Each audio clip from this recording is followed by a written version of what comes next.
Good evening and welcome to Chicago Tonight on this Monday, July 22nd. You can't get another job because you're already on the schedule for another one. It's going to be punitive on businesses.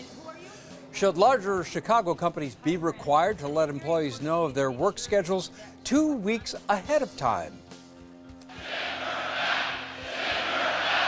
Yeah, I'm not going nowhere. The war of words escalates as the Illinois Republican Party is quick to denounce a controversial Facebook post that some are calling racist.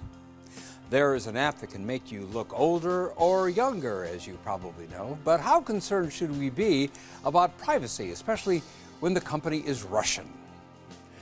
Chicago's life expectancy gap. We examine the role of race in creating huge disparities in healthcare outcomes. Some of the songs go way back, but so do I. She was a working pianist in Chicago for 78 years. Now, at 102, she has still got it. Hey everyone, it's me, Molly! Meet the Chicago writer who's contributing to a groundbreaking new children's show. And how should Illinois companies handle recreational marijuana use by their employees? We hear from you in tonight's viewer feedback. All that and more next on Chicago Tonight.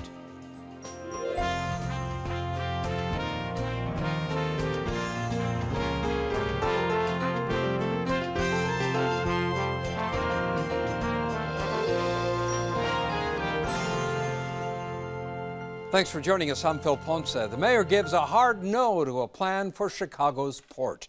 Amanda Vinicky has that story and more of what's making news in Chicago tonight. Amanda. Phil, Chicago Mayor Lori Lightfoot didn't view a potential $100 million deal to let a private operator run the Illinois International Port District with mere mild distaste. There's definitely a better deal than the one that was brought to me. What was wrong with that? I didn't really see much that was right with it. As Chicago Tonight exclusively reported just last week, Port of Chicago directors had negotiated a privatization agreement that would have required Savage Services invest as much as $100 million into the port. Now, Savage was set to be able to keep 90% of the port's revenues in the future. But with the mayor opposed, the deal's dead. Lightfoot has not put forth a new proposal. A former Northwestern University professor's alleged accomplice will testify against him in the pending murder trial that drew international attention. Wyndham Latham was a microbiologist at Northwestern in 2017 when he and Oxford University financial officer Andrew Warren allegedly carried out a fatal sexual fantasy they'd plotted over web chats. The Cook County State's Attorney's Office says in exchange for a 45-year prison sentence, Warren's agreed to plead guilty to murder and to testify against Latham. Prosecutors allege the two brutally killed 26-year-old hairdresser Trenton Cornell Durna-Lau. Northwestern fired Latham when he fled Chicago after the alleged crime, prompting a manhunt. He's pleaded not guilty. You can visit our website for more on this story. It may look pretty in some areas along the lakefront, peaceful even, but beach hazard and lakeshore flood advisories remain in effect tonight. The National Weather Service forecasts waves up to 8 feet high and life-threatening currents, so the NWS recommends no swimming, tempting though it may be when the sun is out. Now, as for the weather, look for clear skies tonight, but windy and a low around 61. Tomorrow, a slight chance of afternoon storms, but otherwise mostly sunny with a high near 82. And now, Phil, back to you. Thank you, Amanda. Give your employees advance notice of their work schedules or else face a steep penalty. That is the thrust of a new ordinance aimed at larger Chicago companies. Aldermen could vote on the issues as soon as Wednesday, and Paris Schutz has the latest. Paris, more on what this ordinance is calling for. Well, Phil, this was a top campaign priority of Mayor Lori Lightfoot. They dubbed it the Fair Workweek Ordinance, and it's essentially trying to give employees some predictability and stability in their schedule, especially those employees who are shift workers, so in the service industries or at hospitals. It was to have been voted on today in a committee meeting, but that ordinance is undergoing some last-minute revisions, so they abruptly canceled the committee meeting and they moved it to tomorrow, and a lot is still up in the air, but recent versions have called for something like this. So it would apply to companies with about 100 or more employees, and it would apply to employees that make about $25 an hour or less. So the companies would have to set their employee schedules 10 days in advance, starting next year. And then in 2020, it would have to be 14 days in advance. If the employer changes or cancels a shift within that time period, then they have to pay up. The employee would get as much as half of the normal rate that they would make that day if they were working. So union groups say the ordinance is needed because shift workers tend to be operating without a net. You're sort of on call all the time. They decide to take you off the schedule. You don't get any compensation whatsoever. So it makes folks' lives very difficult to plan, right? You can't get another job because you're already on the schedule for another one, and you can't depend on a certain amount of hours just to simply survive. So, Paris, are there ways that companies could avoid these penalties? Yes, Phil, and these have been negotiated and are still being negotiated. So, for instance, an employer and employee can have a written agreement that this is not going to apply to them. So the employee can decide, I don't care if you decide to call me in tomorrow, you don't have to pay the penalty, it's fine. Unions can also collectively bargain not to have these restrictions in their contract if they so choose. Alderman Susan Sadlowski Garza says that these things should soften the blow for employers. They're going to have the ability to call in workers when they need to without a penalty. Employers and employees can agree on schedule changes. Those are all things that have been negotiated, so we're in a good place. One large business group, the Illinois Retail Merchants Association, says, okay, that's all well and good, but this ordinance goes too far. It goes further than that. They say it prohibits these companies from hiring new employees until they offer extra shift hours to their current employees, and they say this ordinance will blur the lines between part-time and full-time employees. This ordinance, which would essentially allow a part-time employee to make themselves full-time, gives employers a lot of pause because now they've totally reorganized a person's business without, and that person has the financial responsibility for it, and they can't control that. Will these rules apply across all industries? And Phil, this is another thing that they're negotiating right as we speak. It certainly will apply to service industries, restaurants, bars, hotels, that kind of thing. But the crux of the discussion here is who is exempt. A lot of people do want to be exempt. For instance, Chicago's safety net hospitals that serve primarily low-income populations, they say this is going to crush them. They put a number on it. They say it'll cost $30 million a year in penalties if this ordinance does go through because there is no way around calling in doctors, nurses, and staff on short notice. If a mom goes into labor, you have to have one nurse for every mom that's in labor. So if for some reason I have 4 extra moms turn up at my ER, I need to be able to call 4 nurses in to be able to take care of those moms in labor. That gives me a couple of hours notice. If a nurse calls off, I have to bring a nurse in. So it's not just 10 days. It is literally from hour to hour, from day to day. And one alderman, Tom Tunney of the 44th Ward, is also a small business owner. He runs a restaurant. He says he's resigned that this ordinance will eventually have the votes to pass, but it does need to be tweaked. We're close, but everyone's have to give. I mean, there's no, it's going to be punitive on businesses, and especially concerned with hospitals, not-for-profits, hotels. Everyone has a different definition of why they should or should not be included and at what levels.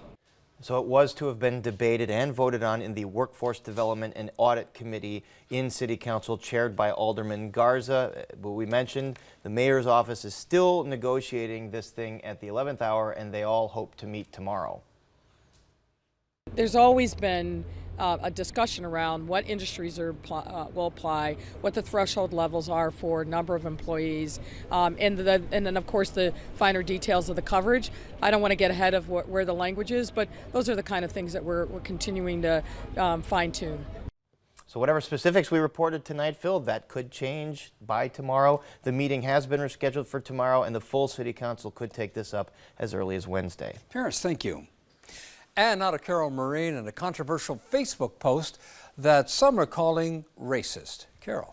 Phil, thank you. This weekend, the Illinois Republican County Chairmen's Association posted this movie-like poster on Facebook.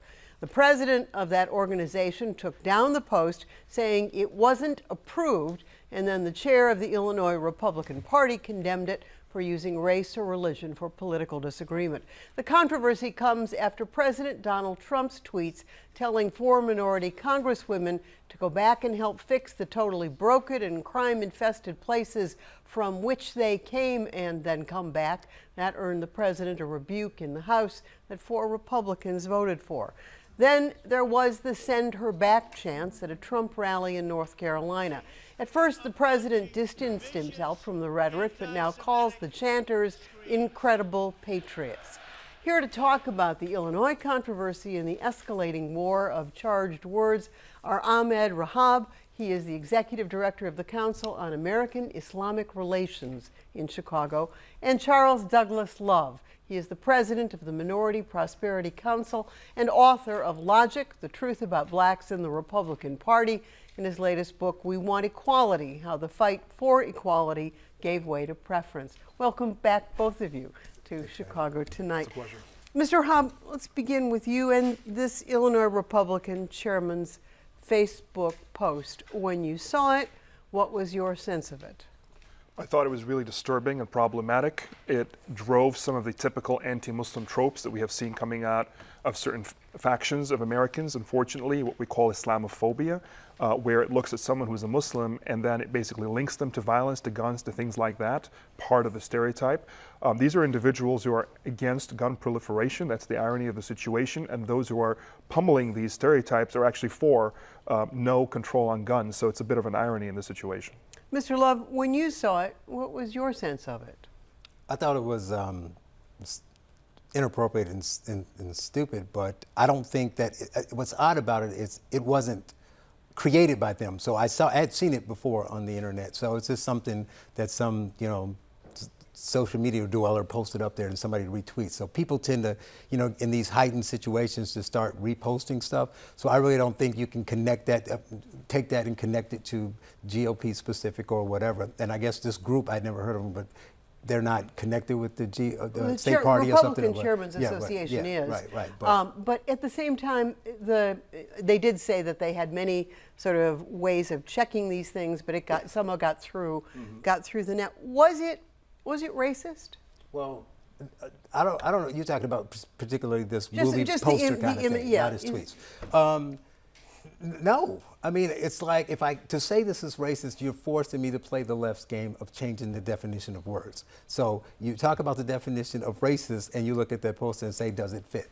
CNN did a thing with 8 women who were Trump supporters and asked them if his tweets were racist. They went back and forth, but when they all said no, the host did an interesting thing. She read the definition of racism, which said that it's a belief that race is a primary determinant in traits or characteristics. So you look at that poster or you look at Trump's tweet and say, does that say that?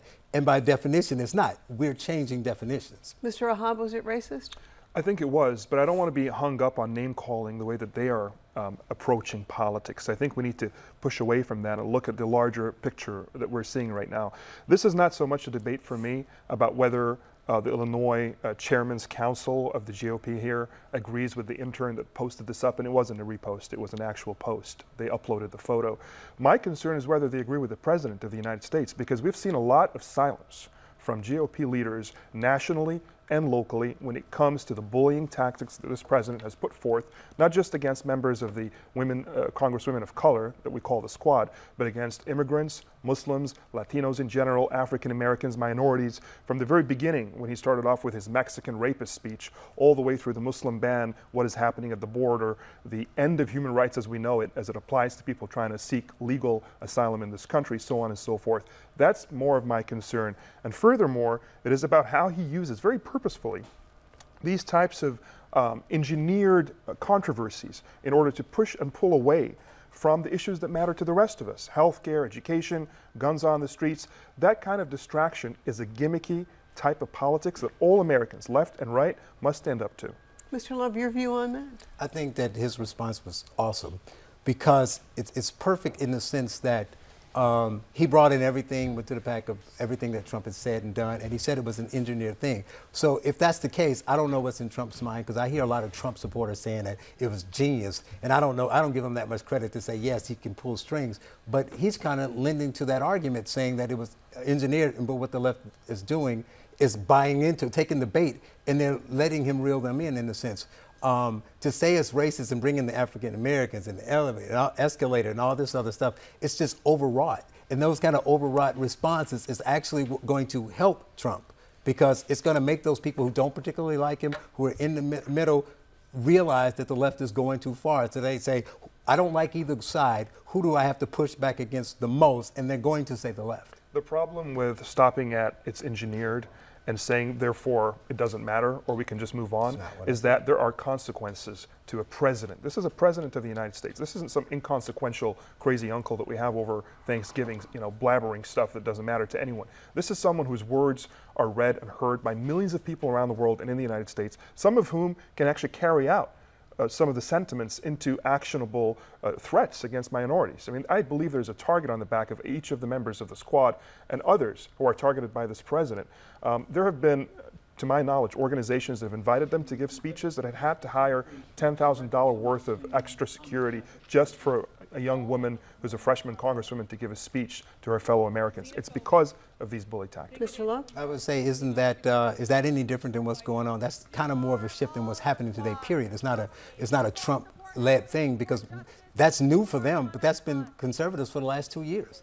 Look at Milo, look at Ben Shapiro, look at Dennis Prager, and all of them being attacked, being denounced at schools, fires and attacks and all that kind of stuff, and the Antifa attacks. That's happening to conservatives, and it's happened far more to conservatives than liberals. So to say that that's Trump, when was the last time? When was the last time the President of the United States went after members of Congress to say that they should go back where they came from? I challenge you to tell me when was the last time that any of us can remember, going back to Andrew Johnson, okay, but at least in the television era or in the social media era, where a president of the United States would engage in these schoolyard, juvenile tactics to otherize Americans. As a Republican, does that raise it to a different level when the Republican in question making these statements is the president? I think, obviously it does. I never said that I agree with the tweet and the tweet wasn't stupid. It's the question is the difference between, what they're saying is, they're asking you, is it racist? Answer.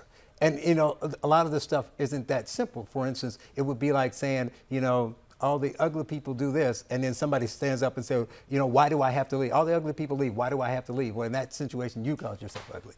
Is it inappropriate? Is it wrong? Yes, but is it racist because it didn't attack the race? The problem with it being Republican, more than the president, obviously the president has a certain way that we expect him to carry himself, but he's been doing this for 2 years. Are we going to jump every time he does it? But beyond that, the only difference between him and the left, because the left does it all the time, from celebrities to academics to all across the board, and they have followers. They have 50 million Twitter followers. The only difference is that the Republicans have a belief amongst people. A lot of people just have this stereotype that Republicans believe a certain way, and so it hurts them more. So a Democrat can do the same thing, but people don't go around with a built-in belief that they're racist, so they get away with it.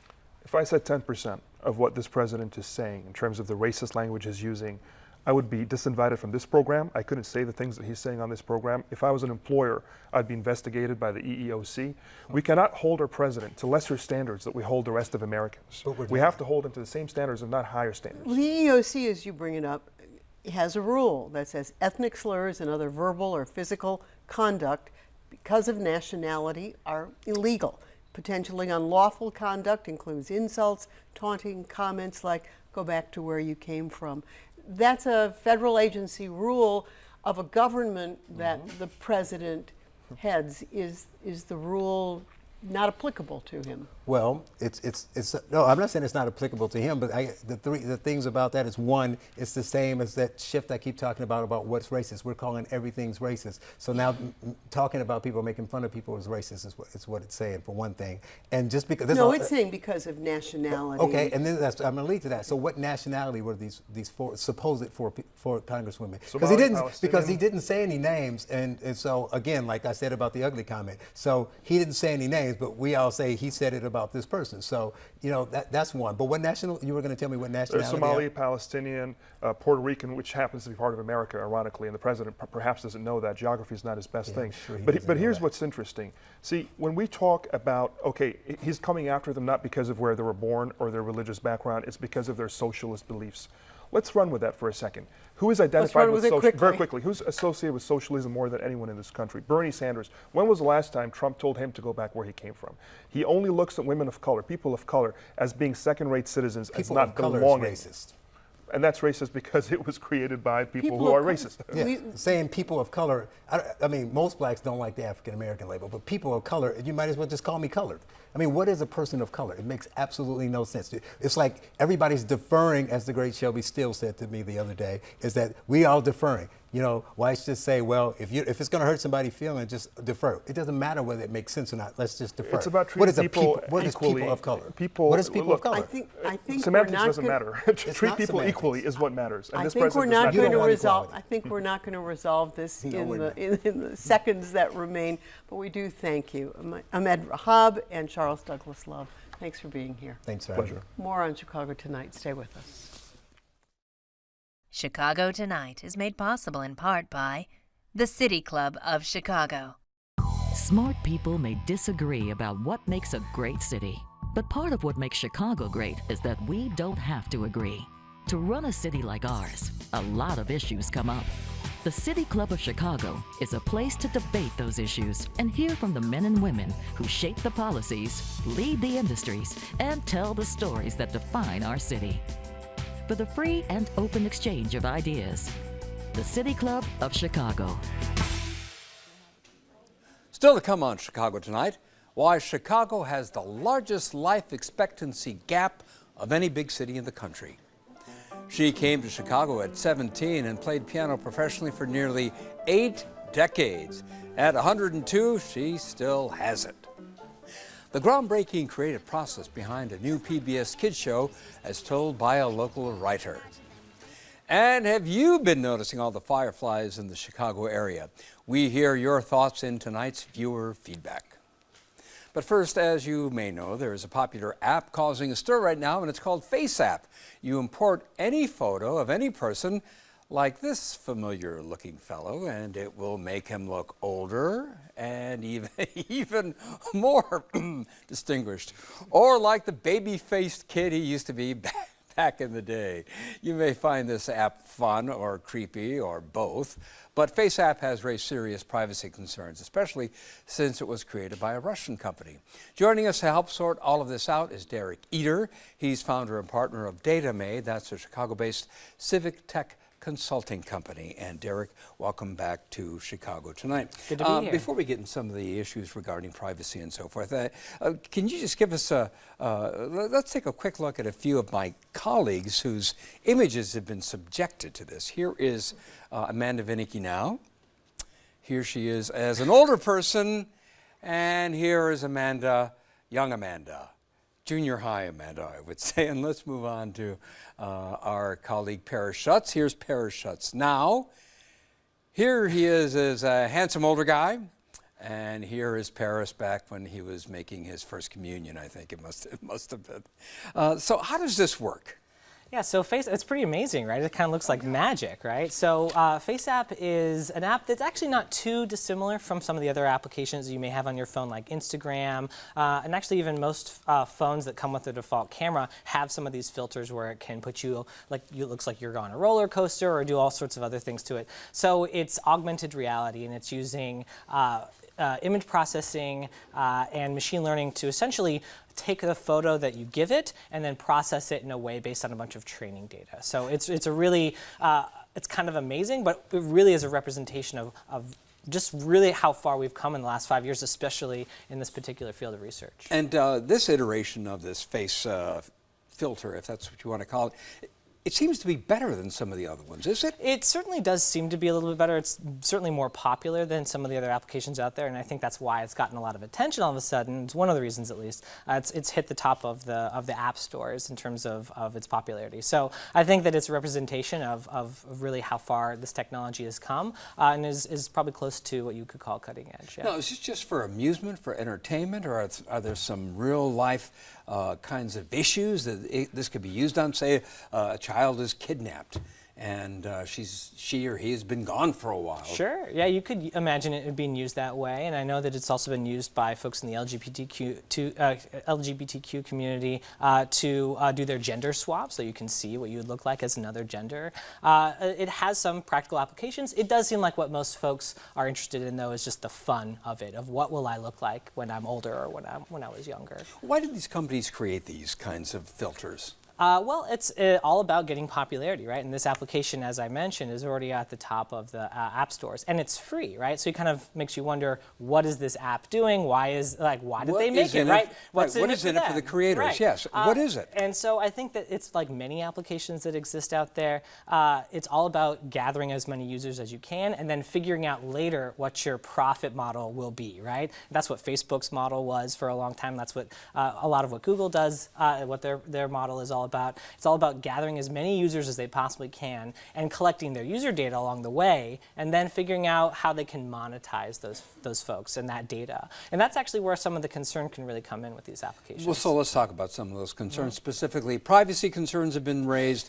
Why should people be concerned about their privacy, in theory, as a result of sending in an image of yourself or sending in an image of your kids and so forth? Well, in the case of FaceApp, it's actually not in theory. There are concerns about the application and what it does with your image. So when you take a photo and you send it to their application, it does upload it to their servers, and according to their own terms of service, they claim to have complete and perpetual ownership of that image, meaning that they could do with it whatever they want. They could sell it. They claim to not be doing that now, but they certainly have the right to do that later on. And I think that's a real concern that comes into play with a lot of the different applications that we use, not just this one, the Facebook app, Instagram, all of these other applications on your phone that take your data and take it, you don't pay them for this service. They oftentimes have terms of service that allow them to do things with your data, right? To sell that data to advertisers, to data brokers, and to folks who really find a lot of value in knowing more and more and more about the folks who use these applications. But why would somebody want to purchase somebody's image from one of these companies? So it's not necessarily about an individual image. It's more about the collection of having many faces, many images, and that sort of collection of data becomes very valuable. It's not really about the individual. It's about knowing as much as you possibly can, and that's how modern advertising works these days. It's all about ad targeting, and it's all about knowing as much as you possibly can about the folks you're trying to reach. And these are just sort of hungry machines that kind of keep collecting more and more and more information about us, and that in itself is really valuable. I mean, there's billions of dollars that are exchanged among these companies and among these data brokers as far as this information goes. There has been concern, as you know, that by sending this image that the company then has access to all the photos in your iPhone. Is that a real concern? So I did look into this particular claim, and it does seem that that is not the case. You're not giving FaceApp access to your entire camera roll. I think that there was some concern about how you could go in and select a particular photo, and that allowed you to look at all your photos, but it was really only the photo you selected that was actually being uploaded to their servers. But in this case, like I said, that photo then does get sent to their servers for them to do with what they will. But as far as people are concerned that by sending this photo, now they basically opened the gateway to all the information on their iPhones or their Android phones. No, it doesn't seem like that is actually what's going on with this particular application. I think that there's a lot of concern about, frankly, who made this app, right? And the company that built it is based in Russia, in St. Petersburg. And Does that matter? I think that a lot of people have made it into a case that it matters, and I would say that really it doesn't. I mean, it's quite a xenophobic concern to say that they are Russian, therefore they're out to get us, or they're the enemy, right? And this could just as easily have been than an Argentinian company. Yeah, well, and in fact, American companies do this to us all the time with all of these different applications that we have, and yet there has not been as much of a flag or of concern raised about them, right? So it is an opportunity to talk about these things. I'm not saying that what FaceApp is doing is great. The terms of service is not a very good one as far as user data privacy is concerned, but there are actually dozens and hundreds of other apps out there on the App Store that take your data as well, and that's actually something that I think folks should be a little bit more aware of and concerned about. Compared to Facebook, how much information does Facebook get about you compared to what this Russian company is Oh boy, getting? I mean, quite a bit more, right? I mean, if you can think about it, they have your whole social network, right? They have your whole, everybody you're related to, and your friends and your colleagues. They have all sorts of photos of you. They have conversations you've made. They've had pages you like. They know quite a bit about you. And that is why the Facebook ad engine is so powerful, because they know so much about all the 2.2 billion users that they have all over the world. Does anyone really have privacy in the modern age if they're the least bit connected? If they have, if they get Netflix, if they have a smartphone, if they use a computer at work or in the home? It's a good question. I would say it would be really hard to avoid the systems that exist right now in terms of how they collect your data. If you have a smartphone, even if you have what is called a feature phone, if you remember those, a flip phone, they can still gather some information from you. But really, the smartphone, really when it came out in the 2000s, that was this sort of gateway to opening up all this kinds of data collection that exists. So if you have a smartphone, there's a really good chance that all sorts of companies know your location, they know your contacts, they know who you're emailing with, they know all the websites you visit, and now they also have things like your face, right? And your fingerprint, right? And you can imagine, okay, that might not be, so what, I'm not important, I'm not gonna have anything that is in there that anyone will care about, but it actually does matter, right? I mean, you can open your phone and unlock it with your face. And you can also unlock your phone with your thumb, right? That's a very convenient feature, right? But if someone gets a hold of your face, they could do that too, or your fingerprints, right? And you can't really change your face or your fingerprints like you can, say, a password, right? So well, you can change your face, but only using FaceApp. Not with the same level of ease that you could change your password. It costs quite a lot of money, and I probably wouldn't want to do it. Derek Eater, thank you so much. Appreciate your insights. Of course. Up next, look at why there's such a wide disparity among life expectancies for people living in different parts of Chicago.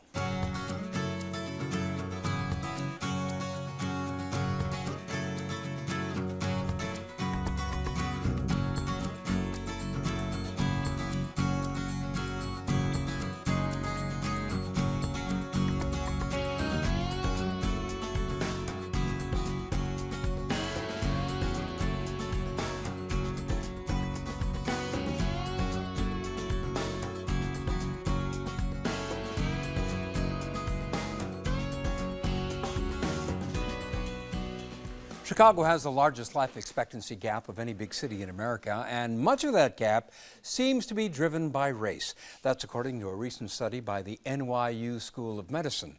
The study found residents of Streeterville on the near north side could expect to live to an average age of 90, while residents of Englewood, just 9 miles away on the south side, on average didn't even make it to retirement age. So why in 2019 are there such huge disparities in health outcomes across the city? Joining us to share her understanding of this issue is Maureen Benjamin. She's a senior research fellow at the Sinai Urban Health Institute, where she studies health disparities across communities in Chicago, including what role discrimination and race may play in determining health outcomes. And welcome to Chicago Tonight. First of all, tell us a little bit about the work of the Sinai Urban Health Institute and how it tries to address healthcare disparities in the city. What do you folks do? Sure. So we are the research wing of the Sinai Health System, which is a safety net hospital system on the west side and southwest side. So we have 3 hospitals, a community institute, and then our research center. And we've been around for 20 years, and our main focus is on improving health equity in Chicago. So we do epidemiologic studies like the one you just mentioned from NYU, and then we do interventions as well. So we use community health workers to go out and try to fix these disparities. So as I mentioned, this recent survey from the study from the NYU School of Medicine found that Chicago has the largest disparity, the largest gap of any city in the country. Are you surprised that this city ranks so poorly? Unfortunately, no. We've been doing research on disparities in Chicago for 2 decades, and we always find Chicago has a big problem, bigger than a lot of other cities. And we've created a graphic by City Lab that maps out life expectancy across the city. And when you look at the map, the darker areas are the ones where the disparity is the greatest. What does this map tell you? Well, it tells you the same thing as a lot of maps. If you put on a map of almost any health outcome, the darker areas would be the worst health outcomes. The same map, but looking at a social risk factors, say lack of education or unemployment, percent of a population that's been incarcerated, they all show that same pattern with the dark spots on the west and south sides. So what are the key drivers of this, specifically relating to this gap in health outcomes? What are the main issues that create this big disparity in health outcomes? Well, there's no easy answer. It has to do with racism for sure, but it's driven by all of these social risk factors like the ones I just mentioned. We've looked at a lot of risk factors. We have something called the Sinai Community Health Survey, where we just looked at 9 community areas on the west and southwest sides of the city, looking at everything from food insecurity to interpersonal violence to health behaviors to access to care. And there's really problems in those communities, and they're driven a lot by policies that have led to a disinvestment in the west and south sides. So you're saying it goes beyond access to a hospital, for example, on the west side. There are several hospitals there, Exactly. not just yours, but also Cook County Hospital. And that. Some people might say, well, why are the health outcomes bad when there are health facilities in close proximity to where certain populations live who are experiencing this disparity? That's exactly right. On the west side, where Sinai Urban Health Institute is, it's right near the medical district, so we have so many hospitals there, so it's not access. They estimate about 70% of the difference in health outcomes is due to social factors, so things like your social status, your economic status, to the environment, all those types of factors, not just healthcare. Healthcare is a really small part, maybe 20%. But amplify on why segregation creates bad health outcomes. There's a lot of ways. If you think about just how education influences health outcomes, if you have a poor education, many of those schools are struggling or they shut those schools down. That leads to poor jobs. So you don't have as much money. You might have a lack of health insurance. You might not know the best health behaviors. All of those types of things influence your health outcomes. So in your experience, what are the kinds of things that can help narrow this disparity? Well, the good thing is we're doing a study right now looking at the 30 biggest cities in the U.S. and disparities within those. Some cities don't have a mortality disparity or a life expectancy disparity. For example, can you think of any off the top of your head, just out of curiosity? So, say Boston. Chicago has over 3,000 excess black deaths every year because their mortality rate is higher than the white rate. What do you mean by excess black deaths? So deaths? if you took the white mortality rate and applied it to the size of the black population, that's the number of deaths we'd expect if they had the same death rate. And then if you subtract that, you get the excess deaths, the extra amount of black individuals that die just because their rate is higher. Chicago, it's over 3,000 a year. So what is going on in Boston that is not going on in Chicago? They have less than 100 excess black deaths a year. So some cities have figured it out, and it differs by cause of death. So we've looked a lot at breast cancer and other forms of cancer, and that's where our work really started in this area. And we found, breast cancer, racial disparities, it's not due to genetics, which is what a lot of people were proposing. It's something about the cities, because some cities don't have the disparity, but we do. So what should the city be doing to try and narrow this gap? Well, the first thing is to know about it, so get this data out there. The second thing is to be committed, and I think we're seeing some signs that this administration is committed to health equity. The mayor appointed a chief equity officer, which I think is the first one in our city, and that's somebody who can look at all the policies, so policies related to housing, transportation, education, and look at them with an eye toward racial equity. And then from there, it's just attacking the policies one by one. There's a really big scientific base of evidence about which interventions, which policies work. We just need to start enacting them. Maureen Benjamin, thank you so much for joining us. Appreciate it. Thanks for having me. When a viewer calls and says, I know a 102-year-old woman who spent her career playing piano in Chicago, and she still plays, well, that gets our attention. Jay Shefsky introduced us to Dorothy Paulson Paletti a few months ago, and here is another look. The first job I applied for, they liked the piano playing, but they said I was too young. I had to be 18. And so what did you do? Well, I lied about my age.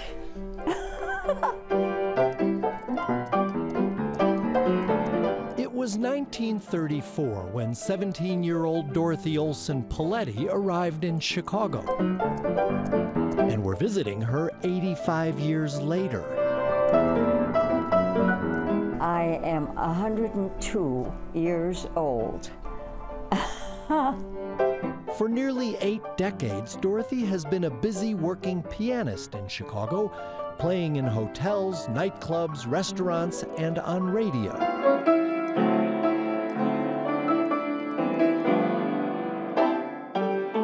Dorothy Olson Paletti grew up in Bloomington, Illinois. Let me see this one.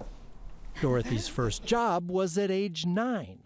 This is back in Bloomington now. A local furniture store started selling pianos. So I was in the window playing the piano, so I helped them sell pianos.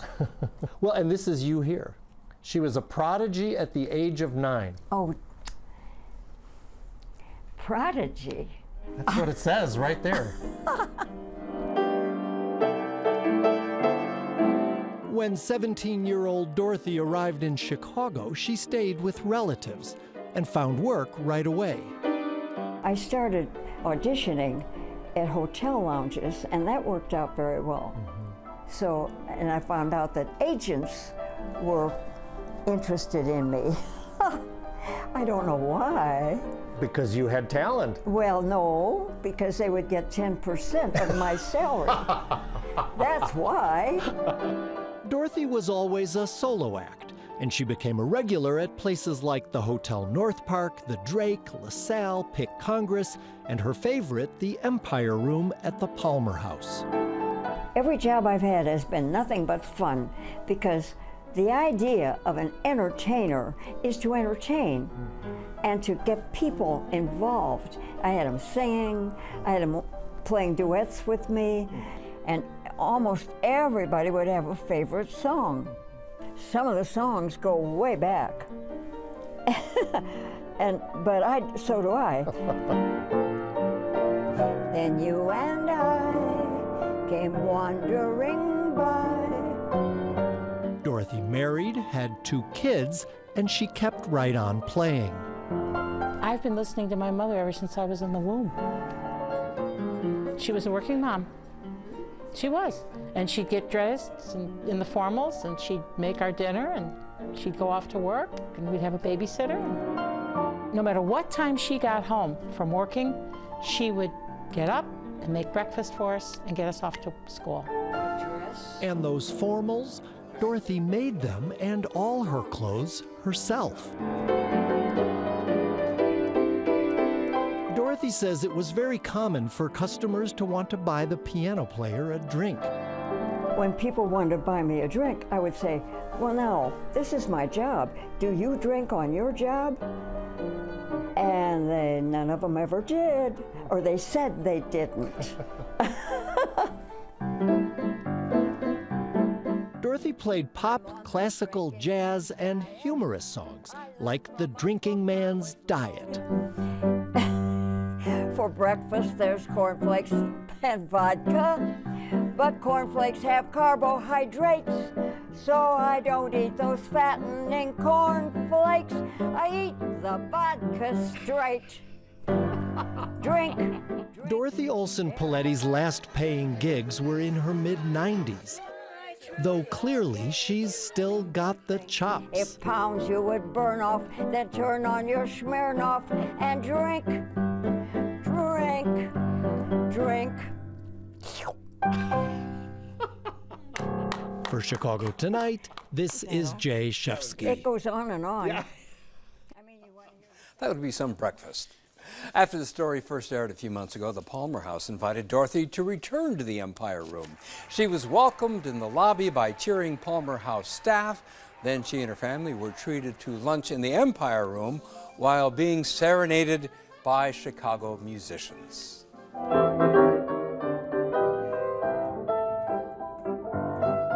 Then Dorothy herself played Sweet Home Chicago and My Kind of Town, and you can hear it there. And she was honored by the Chicago Musicians Union and by the Palmer House. And now 102-year-old Dorothy Olson Paletti has a gig coming up. Next Monday, July 29th at 1 p.m., she will perform at the Arlington Heights Senior Center, and there's more information on our website. A new PBS Kids show called Molly of Denali is making headlines as the first national children's series to feature a Native American main character. The show follows Molly Mabray, is that how you pronounce it? Mabray, a 10-year-old Alaska Native, as she goes on adventures with her friends and family. Here is a clip from the show's open. Molly of Denali. Let's go! She's Molly of Denali. The show has involved Alaska Natives throughout its production process, ranging from script writers to voice actors to musicians. That includes June Thiel, a Chicago-based writer and actor who's writing their first episode for the series. Welcome to Chicago Tonight. First of all, tell us more what Molly of Denali is about. It's the adventures of Molly and her best friends Tui and Trini in their village, Kaya, which is a fictional village in Alaska, about Alaska Native characteristics and stories, and its authentic storytelling and depiction of Alaska Native culture. Give me an example of the kinds of adventures that that Molly has. Well, one day they go canoeing and they want to be part of a canoeing adventure. They also have adventures singing traditional songs, Alaska Native songs, and it also goes into discussion about like boarding schools, which were a thing that to get rid of culture with like Native elders. They were trying to get rid of Alaska Native culture through these boarding schools. So there's some history involved in the series. How did this series come about? It came about, I think it was pitched by PBS a few years back, and then they wanted to make sure that it was authentic, and they wanted to make sure that they had the real voice of who these characters were and what the show was all about. And so they did their work and invited people in for Native voice and stories and like identity.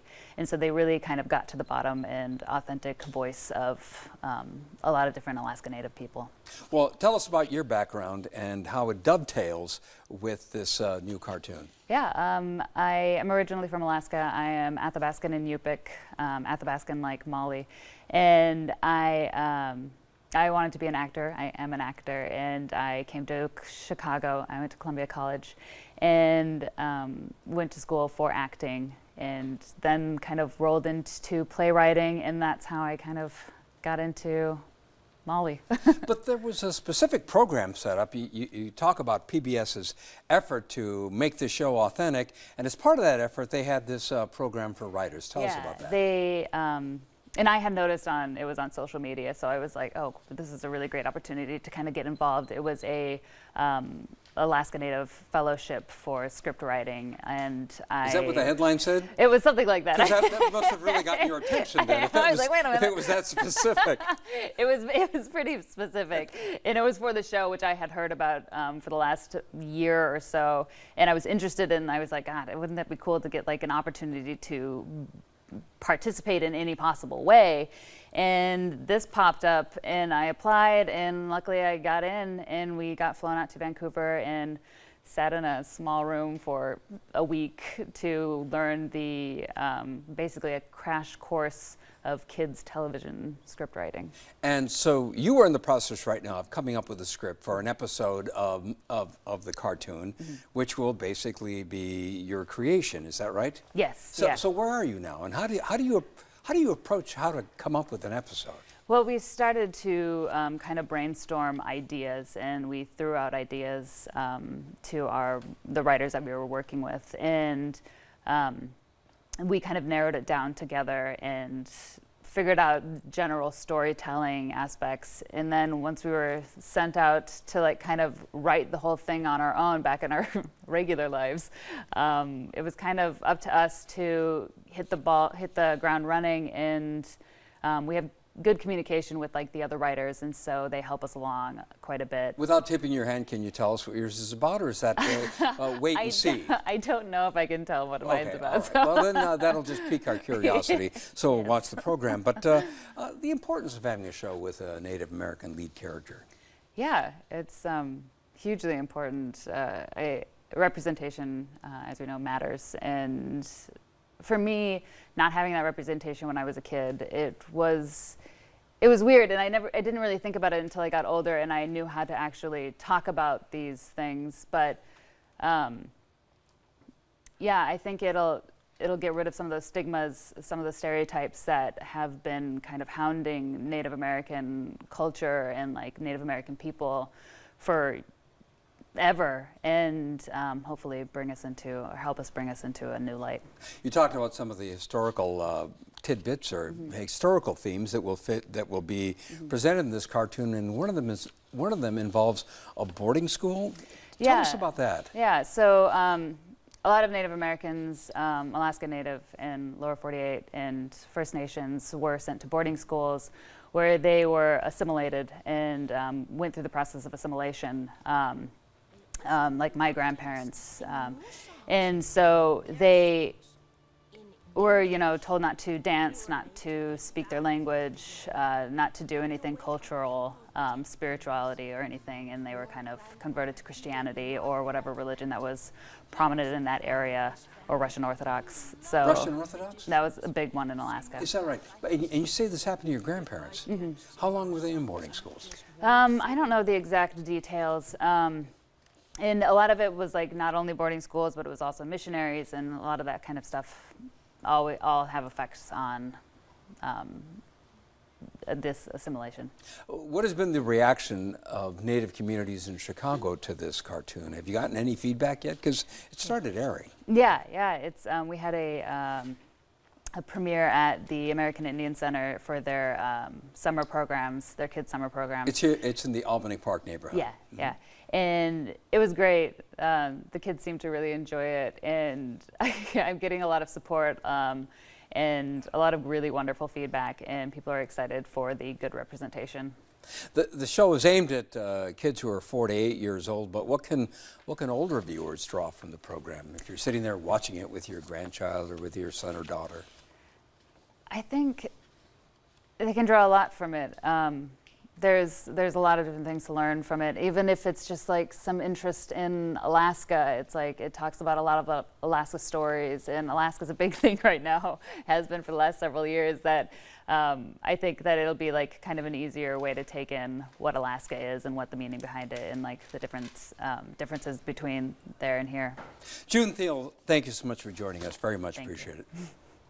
Molly of Denali airs weekday mornings and afternoons, and also on Sunday morning right here on Channel 11. You can also stream it on our website. And we're back with some of your thoughts about marijuana in the workplace and also fireflies, so stay with us.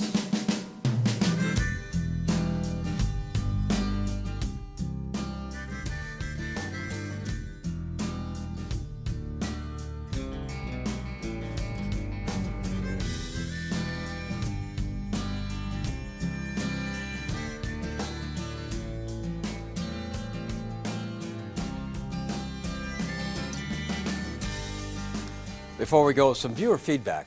Our story about how Illinois companies might handle recreational marijuana use by their employees, either in off hours or at work-related functions, drew a big response. Who cares? Alcohol is legal. Companies seem to do just fine regulating that. We used to have company picnics where beer was served. It usually did not turn out well, and they quit doing it.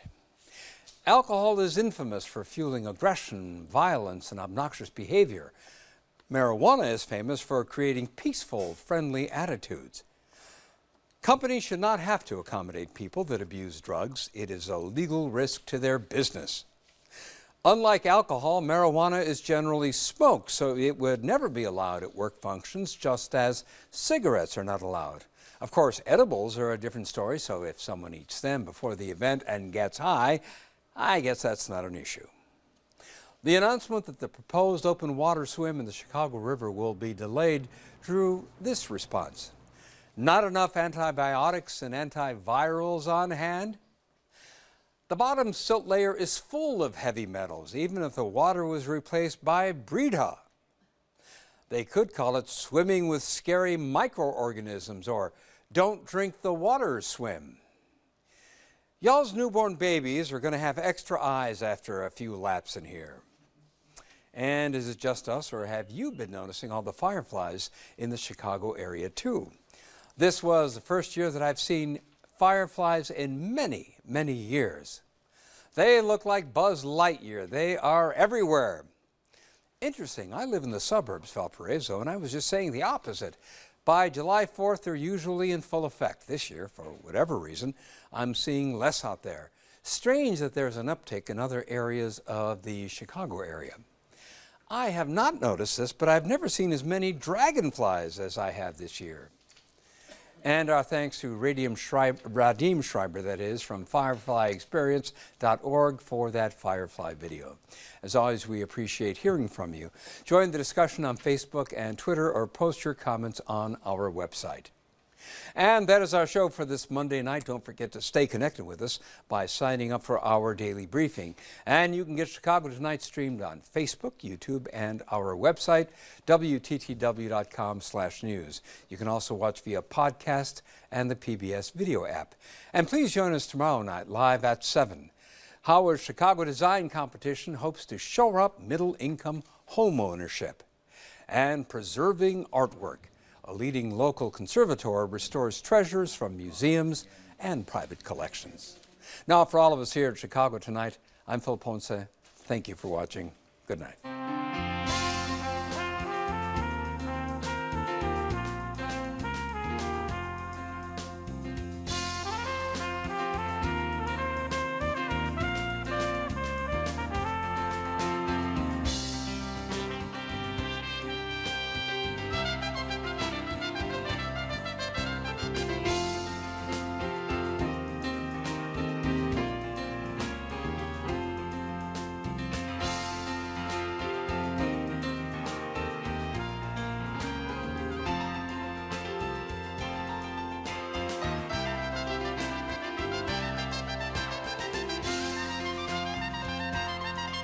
Closed captioning is made possible by Robert A. Clifford and Clifford Law Offices.